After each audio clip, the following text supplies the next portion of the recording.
नमस्कार। कैसे हैं आप सभी लोग? बढ़िया हैं। सणवा, सणवा जानते हैं? सणवा होता क्या है? महाराष्ट्र के लोग जानते होंगे। क्यों मराठी बाबू, जानते हैं ना आप लोग? जय शिवाजी, जय महाराष्ट्र।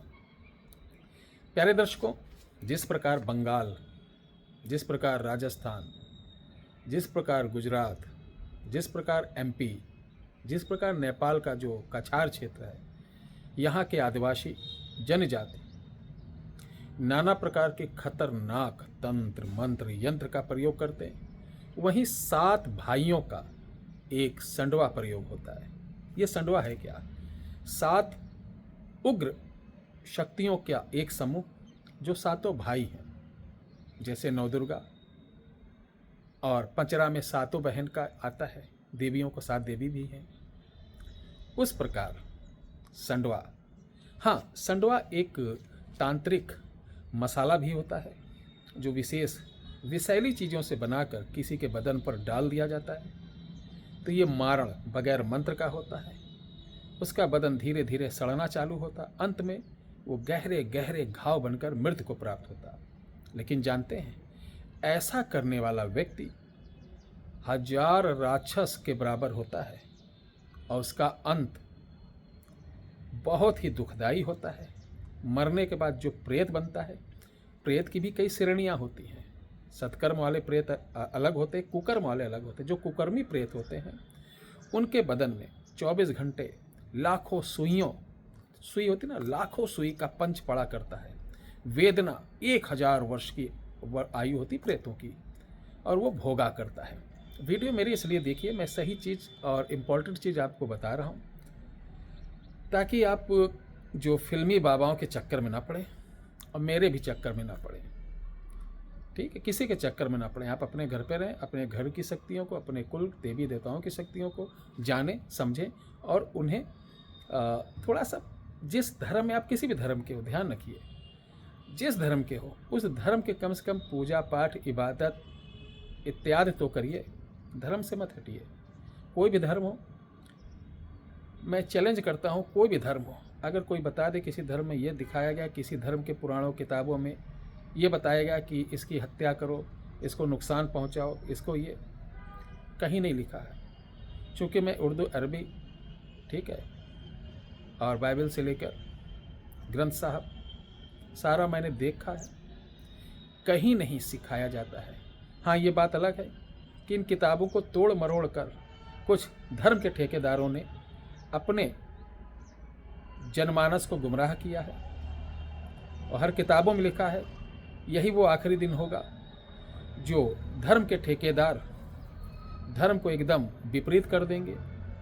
उसी समय ऊपर वाला ईश्वर, जो सबका मालिक एक है, कुपित होगा और नाना प्रकार का प्रलय, जलजला, और जिसे हम बोलते हैं, इस्लाम में बोलते कयामत, यही हर धर्म में बताया गया है कि ये एक दिन होना है। सबका अलग अलग व्याख्यान है। तो मेरे भाइयों, जितने दिन हो ढंग से जियो, पूरे प्यार से जियो, सबसे सम्मान दो। तो ये संडवा जो होता है, 7 भाई होते हैं। ये सातों भाई की कहानी अगर बताऊंगा तो वीडियो कम से कम 1 घंटे की हो जाएगी। तो ये 7 भाई एक साथ वीर गति को प्राप्त हुए थे और इन्हें बहुत ही खतरनाक तरीके से इनको सजा दी गई थी, मारा गया था। और जब मारा गया था तो इनका जो अस्तित्व था, जो तत्व था, वो देव तत्व में समाहित हो गया, अर्थात वो देव रूपी में लोगों की मदद करने लगे। और ऐसे देव जो आपके साथ अगर अन्याय हो रहा तो शत्रु के लिए समझो काल है। तो यही संडवा है। तो मैं बता दूं, इस वीडियो के डिस्क्रिप्शन बॉक्स में इसका मंत्र है। इसको अगर आप सिद्ध करना चाहते हैं तो ध्यान रखिए, सिद्ध करने का तरीका बता दें। किसी भी शनिवार को मरे हुए व्यक्ति का कपड़ा चाहिए। मरे हुए व्यक्ति का कपड़ा किसी भी रंग का हो, पहना हुआ कपड़ा हो, धुला ना हो। उस कपड़े के 7 छोटे छोटे पुतले बनेंगे और उन पुतलों के अंदर एक एक शमशान का कोयला रखा जाएगा। ठीक है, ये पुतले शनिवार को बना लीजिए 7, घर में मत रखना, कहीं बाहर रखना। बहुत ज़्यादा इसमें नियम नहीं, बस आप अपना ये छोटे मोटे तो तांत्रिक करें ना, जिनको अच्छा बंधन आता हो, कवच आता हो, या त्रिकाल गायत्री वाले हों, नियम वाले हों, वो करें। ये आपको किसी प्रकार का, आपके परिवार को नुकसान नहीं पहुंचाएगा। ये व्यवस्था हो जाए तो अमावस का इंतज़ार करिए। अमावस को ये सारी चीज़ें लेकर आप जाएंगे शमशान। सारी चीज़ में क्या रहेगा, एक तो 7 पुतले रहेंगे, और आपको जो पकवान बनता है, जो खाने का आपका क्षेत्रीय व्यंजन हो, जो त्योहारों पे बनता है, वो बनाइए, ठीक है। वो सारी चीज़ लेकर, शुद्ध पानी लेकर, फूल माला, अगरबत्ती इत्यादि लेकर आप जाएंगे कहाँ, मशान। मसान में जाने के बाद इन चीज़ों को एक साथ, 7 पुतले साथ में रखेंगे, प्रणाम करेंगे। प्रणाम करने के बाद आपको करना क्या है, अगरबत्ती सुलगाना, अपना सुरक्षा घेरा करना है, दक्षिण दिशा की तरफ काले आसन पर बैठना है, रुद्राक्ष की माला लेना है, और एक पुतले को उठाना है। उठाकर उल्टे हाथ से पुतला पकड़ना है, सीधे हाथ से माला, एक माला जाप करने के बाद इस पुतले को उठाकर अपने दाहिने साइड रख दें, ठीक है। इस तरीके एक एक पुतले को उठा के 7 पुतले को 7 माला हो जाएगी।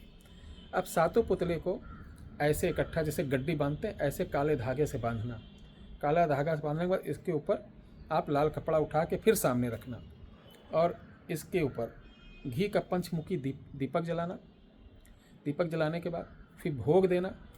भोग देने के बाद आपको इसी मंत्र को, राई लेना, राई पीली वाली, काली वाली राई लेना, और इस मंत्र को पढ़ कर आपको बगैर माला के पढ़ कर आपको मारना है। जैसे आप मारना चालू करेंगे 15 से 20 मिनट होगा कि ये दीपक सहित पोटली उठेगी ऊपर 7, और जैसे उठेगी और सामने आएगी, आवाज़ आएगा कि क्या चाहते हो।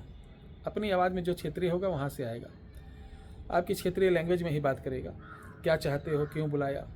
तो सबसे पहले आपको प्रणाम करना चाहिए और उनका गुणगान करना चाहिए कि आप बड़े दयालु, आप बड़े कृपालु, आप न्याय के साथ हैं, आप देव हैं, मतलब उनकी तारीफ़ खूब करिए। तारीफ़ करने के बाद कहना कि मैं पुत्र फला, आपकी कृपा, आपकी दया और धर्म न्याय के प्रति लड़ने के लिए आपकी कृपा चाहता हूँ। तो बोलेगा ठीक है, ठीक है, मुझे ये पूजा चाहिए। पूजा हमेशा ध्यान रख लेना, कोई निश्चित तारीख, समय, वार मत रखना। कहना ठीक महाराज, जैसा हो सकेगा, जब हो सकेगा, ठीक है, कोई नियम का बंधन नहीं। जब, जैसे, जहाँ होगा, मैं या अपनी शक्ति अनुसार, सामर्थ्य अनुसार आपकी पूजा दिया करूँगा। और आपसे एक निवेदन, एक वचन देना पड़ेगा कि जब तक मैं हूँ तब तक आप मेरे साथ रहना। अगर मैं आपको अपने किसी शिष्य, किसी बालक को, किसी रिश्तेदार को सौंपना चाहूँ तो प्रसन्नचित्त होकर, जिस प्रकार आप मेरी आज्ञा के साथ आप लोगों का कल्याण करें, उसी प्रकार उस व्यक्ति के पूजा पाठ अनुसार आप चलेंगे। और 7 भाइयों का जो भोग होगा वो दिया जाएगा यथानुसार, शक्ति अनुसार, समय अनुसार ये दिया जाएगा। ये आपके सामने ही खड़ा रहेगा। जैसा इतना बोलेंगे कहेगा ठीक है मैं चला, जैसे बोलेगा मैं चला, तो वो दीपक अपने आप उड़ जाएगा, पता ही नहीं चलेगा कहाँ चला गया। आपके पास ही पोटली वो 7 धागा का बंधा वो रहेगा। इसको घर उठा के लाकर एक मटकी में रखना, कच्ची मटकी में, किसी संदूक में नहीं, चौड़े वाली मटकी में रखना। उसके ऊपर कपड़े ढक देना। जब भी कोई काम करना हो 2 अगरबत्ती जलाकर, भोग रखकर आप मंत्र जैसे पढ़ेंगे, ये मटकी उठेगी, और जैसे मटकी उठेगी राई से 5 बार मंत्र पढ़ के मटकी पर मार देना और बोलना मेरा ये काम कर देना। मटकी ऐसे ऐसे नाच के ज़मीन पर बैठ जाएगी और आपका काम वो हो जाएगा। तो ये वीडियो आपको कैसे लगी ज़रूर बताइएगा। मुझे उम्मीद है कि आप लोगों को ये वीडियो बहुत पसंद आई होगी। और प्यारे दर्शकों, हमारी वीडियो आजमाई हुई और साथ में प्रैक्टिकल की हुई रहती है, वही देता हूँ ताकि आप हमारे सब्सक्राइबर, आपका समय ना बर्बाद हो। और जो लोग ऐसे सब्सक्राइबर जो चाहते हैं कि मुझे महीने के अंदर, 15 दिन के अंदर बगैर कुछ किए, वो जो फ्रेशर है, फ्रेशर मतलब कभी कोई साधना नहीं किए हैं, कभी कोई पूजा पाठ नहीं किए हैं, और वो अचानक चाहते मुझे एक शक्ति मिल जाए, सट्टे का नंबर ये हो जाए, वो हो जाए, तो ऐसी कल्पना व्यर्थ है। इन चक्रों में अगर आप किसी साधु संत जो इस टाइप के लोग हैं, सनातन का मुखौटा पहने हुए यूट्यूब पर तमाम बहरूपिये घूम रहे, इनके चक्कर में पड़ेंगे तो अपना समय बर्बाद सब करेंगे। वो चाहे मैं हूँ या कोई हो, किसी के पास मत जाओ। सबसे पहले अगर फ्रेशर हैं तो आपको कम से कम 1.25 लाख गायत्री, 1.25 लाख गणेश मंत्र का ये जाप कर ही लेना चाहिए। उसके बाद तंत्र मंत्र की लाइन में, किसी मंत्र की लाइन में धीरे धीरे छोटी छोटी चीज़ों को लेकर आगे बढ़िए। जय श्री राम, हर हर महादेव।